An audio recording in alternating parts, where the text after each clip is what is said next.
ఇంట్లో ఉన్న వాళ్ళందరూ అయితే శ్రీకర్ పెళ్లి కోసం అని చెప్పి అందరూ ఒక దగ్గర కూర్చొని మాట్లాడుకుంటూ ఉంటారు. ఇంతలో అక్కడికి శ్రీకర్ అయితే వస్తూ ఉంటాడు. అది గమనించిన ఆవని అయితే, "శ్రీకర్ నీకో విషయం చెప్పాలి.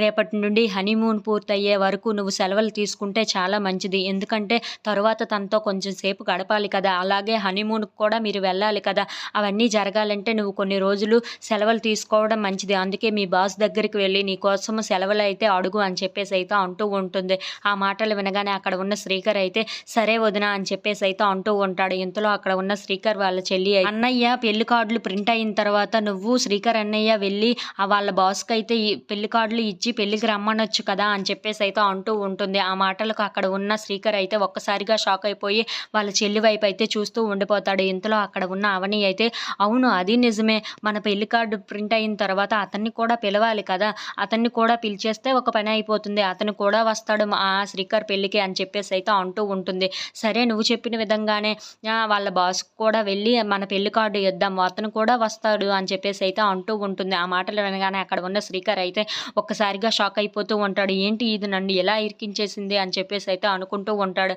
ఇంతలో అక్కడ ఉన్న శ్రీకర్ అయితే తన ప్రేమని ఇంట్లో ఉన్న వాళ్ళకి ఎలా చెప్పాలా అని చెప్పేసి అయితే ఆతృత పడుతూ ఉంటాడు. If you like this video please like, share and subscribe friends.